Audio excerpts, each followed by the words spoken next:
Hey y'all, so yesterday y'all did Khan Academy stuff and used properties of exponents with Khan Academy and some practice. I want to go back over everything just so we're all on the same page. And I am looking at, in your book on page 330, there is this list of properties of exponents, and I'm going to go through examples and numbers to go with all those. I've numbered them 1 through 7, and I'm going to do examples for each of those. You did this on Khan Academy, but we're going to add a couple things looking at negative exponents today. So there'll be some practice with that and some book work for you to do and turn in today like you'd be doing it in a double block. So we're looking at first products of powers. So let's look at a real problem with real numbers. Okay, so if we have a product of powers, we would have the same base. So these are all examples. We would have 5 to the third times 5 squared. We have the same base. That's important. We're going to keep the base when we work this and keep the base as 5 and then add the exponents. That's going to be 5 to the 5th. And you can leave that there. That would be some huge number that I do not need you to calculate. You can write in exponential form because this is this section on exponents. So the main key here is keep the base. Do not multiply 5 times 5 and add. That would be 25 to the 5th. And that would be super huge. So they are not equivalent. And you can check some of these in your calculator so that you know that you're doing the right thing. So let's see, this has extra lights. See if that makes it any better. Nope, that's worse. I don't know why it's so glary today. Okay, well, if I hold it like that, let's say, if I say 5 cubed times 5 squared, I get 3,125. And 5 to the 5th power is the same number. But 25 to the 5th power is really, really huge. So make sure that you keep the base, you do not multiply it out. So that's example number 1. Example number 2 is power of a power, and that means you have one base. Let's say that it's 3, and 3 is cubed, so 3 times 3 times 3, and that whole thing is squared. So what that means is the rule that you learned yesterday is power of a power. It means that you have one base to 2 powers and you multiply them. So this one you added. So you're going to say that's equal to 3 to the 3 times 2, or 3 to the 6th power, not 3 to the 5th power. That's the same thing as 3 cubed squared. And that is 1, 2, 3, 4, 5, 6 of them. So a way to check your work. The third example is power of a product. So if we do that with numbers, let's say we have 2 times 3 all to the 4th. So we have 2 bases to 1 power. So 2 is its own base and 3 is its own base, and they're both raised to the 4th power. That's equivalent to 2 to the 4th power times 3 to the 4th power. But also, it means that because 2 times 3 is on the inside, it's also equal to 6 to the 4th power. And I can again check that with my calculator. See if I can make it so it doesn't have that glare. If I say 2 to the 4th power times 3 to the 4th power, I get 1296. And if I say 6 to the 4th power, I get 1296. So you can multiply in here because both of these have an exponent of 1 and then raise them to the 4th power, or you can separate them. And the book separates them. So I'm okay with you leaving it in exponential form. Things that I would want you to multiply out would be like 3 to the 3rd or 4 to the 3rd. If it gets much bigger than that, like 3 to the 4th. I don't know what that is off the top of my head. And we're going to do these without calculators. We're going to simplify. The 4th is the negative exponent. So that's new for today. And that example is going to be something like 7 to the negative 2 power. So negative exponents, they either move from the numerator to the denominator or the denominator to the numerator. They move top to bottom in a fraction, or they move bottom to top. So what that means is, in order to simplify the negative, we're going to say that I'm going to write it again over here. We keep the square, but we take the whole thing and put it on the bottom. You could think of it as 7 squared to the negative 1, and the negative 1 means move it to the bottom. Move to the bottom. And I say the bottom because right now this is over 1. And so this is a simplified version without negative exponents. So simplified means there are no negative exponents. Okay, so the 5th example in your book is the 0 exponent. That would be like 2 to the 0. All 0 exponents make the base equal to 1. So 2 to 0 equals 1. And that base has to be not equal to 0. Okay, 6 is quotient of powers. So quotient of powers, example they gave you in the book, is 6 to the negative 3 over 6 to the negative 6. Now the important thing here is to keep the base. It has 2 bases. You want to keep the base. You do not divide the 6 by the 6. If you did, every problem would turn into 1, and that wouldn't work. So you keep the base, 6. You write down the top one. So this is base. This is the top exponent. Subtract the bottom exponent. So my top exponent is negative 3. Here it is. I'm going to subtract the bottom exponent, which turns this into 6 to the negative 3 plus 6, or 6 cubed, which is sufficient for what we're doing today. And the last one in this list is power of a quotient. So 7, power of a quotient, means we're going to see division. It's a lot like this example number 3. Number 3 was multiplication. Now we're doing division. So let's say we have 4 over 7 squared. And when you simplify that, we have 2 bases raised to a power. That's the same information I wrote down for number 3. And that means that both of them get squared. So 4 squared over 7 squared. And that would be something I would want you to simplify, because those are numbers you know. 4 squared is 16 and 7 squared is 49. So these different rules here you need to have in mind, because as you do the first problems out of the book, they want you to simplify it mathematically, and they also want you to tell which rule it is. So you might either leave the screen up, just stuck so you can see these conveniently, or you can turn back in your book to page 330. I want to do some of the even ones in your book with you, and then you need to work the rest and upload them to Classroom for today's assignment. So I'm going to pause this real quick, and then I'll come back reset. All right, so these are problems out of your book, and I'm going to go through some even ones.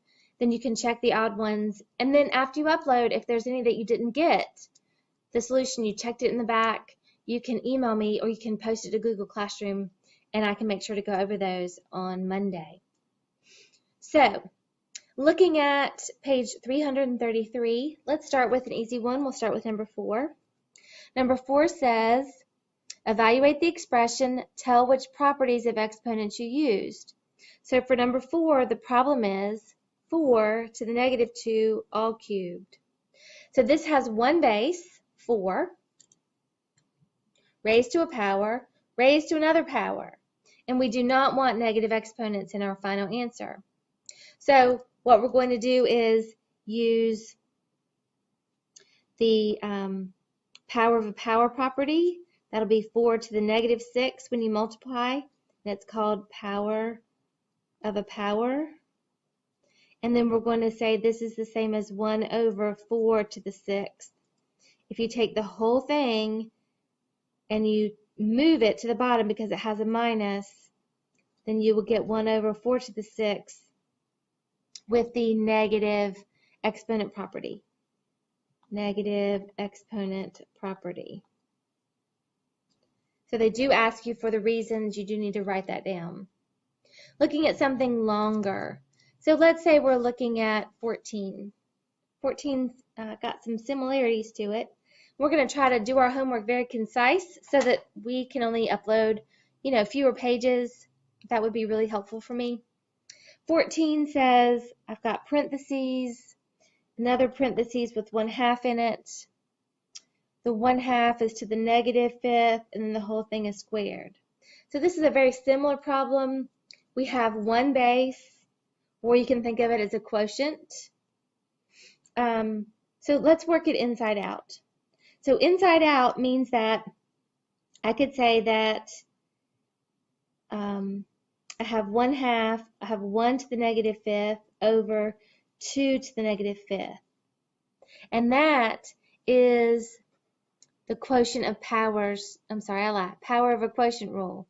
I had a quotient, I applied the power to both of them. Power of a quotient. Power of a quotient. And then the whole thing is squared. So it's up to you which step you take. You could flip them because the negatives mean you flip them. The 1 with the negative exponent goes in the denominator, and the 2 with the negative exponent goes in the numerator. I'm going to go the second route. I'm going to, number 1, I'll just multiply it out. Okay, so 1 to the negative 10th over 2 to the negative 10th. This is power of power rule because I applied the 2 to everything. I lie, it's still power of a quotient. I just can't get that one right. Good thing I have an eraser. It's still a quotient. Now I'm going to flip it. I'm going to put the 2 to the positive 10 on top and the 1 to the positive 10 on the bottom. But that 1 to the 10th, 1 to anything is still 1. This is just 2 to the 10th. And we did that by using the negative exponent rule or property. So 2 to the 10th is going to be our simplification for that one. In here, we also have some scientific notation. You've probably done that in one of your science classes. So let's just review it. Here, let's look at, say we have number 16. And again, I'm trying to be very orderly about my work, but also not waste paper so that when I upload it, it'll be easy. So 16 says, hey, you've got scientific notation, 1.2 times 10 to the negative 3. That means it's a small number. Times 6.7 times 10 to the negative 7. So our rules for scientific notation, the reason we like it is because scientific notation means we have a lot of zeros. So this will simplify it. Now what I'm going to do is I'm actually going to pull up my calculator and I'm going to put in my numbers so I can see what they look like. That did not help. Here we go. I'm going to multiply 1.2 times 6.7 and I get 8.04. So I've got 8.04. I'm going to multiply these together. Now this is not foiling. I'm going to multiply the numbers together, and then I'm going to multiply the 10 together, and then add the exponents. So -3 plus -7 is -10. And I'm done. The rule for scientific notation is that you can only have one number before the decimal. So if you have something like 12.03 times 10 to the -3, you're going to have to move this and say 1.203 times 10, and you moved it and made a smaller number, so we're going to have to say to the -2. And you can check that. Okay, so if I have this first one, 12.03 times 10 to the -3, that is 123.0, and I stick a 0 here, 0.1203. And 1.203 times 10 to the -2 moves 2 and gives me also 1 0. That way I knew I moved it in the right direction. So you've got some scientific notation there to do. For 24 through 35, when you get to that section in your book, you're going to simplify. So you're going to check to see if you have the same base or if you're raising it to a power. So the same base, like this has A and A, you add the exponents. But if you only have one base, you're going to multiply the exponents. So these are very specific rules that you're going to have to learn, and I need you to actually learn them and be able to apply them and get these exactly right, the right base and the right exponent. Let's pull up an even here to do. Let's do number 28. So one more homework problem for practice before you do your own. So 28 says 3s to the -2, 3s to the -2, t to the 4th, all to the -3. And here's something where people mess up a lot. There are 3 bases here. 3 bases. We have 3 to the first power. We have s to the -2 power. And we have t to the 4th power inside the parentheses. Okay, so this -3 gets applied to the 1, the -2, and the 4. Don't forget, everything in parentheses gets this. So that means I'm going to work it out like this. 3 to the -3, because this is an understood 1 here. And then s to the +6. -2 times -3 is +6. T to the -12. But it's not simplified until there's no negatives. Not simplified until all exponents are positive.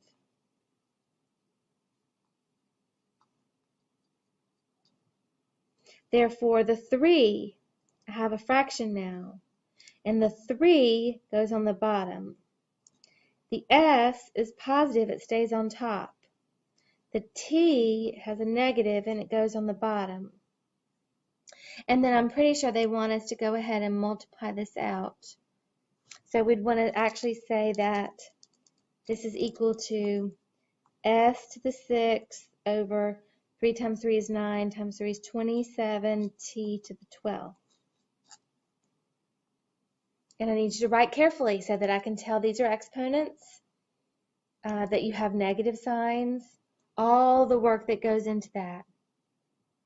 So make sure that you get this new rule today, which is if you have a negative exponent, it goes where, if right now this is in the top, it goes in the bottom. If it was in the bottom, it would go to the top.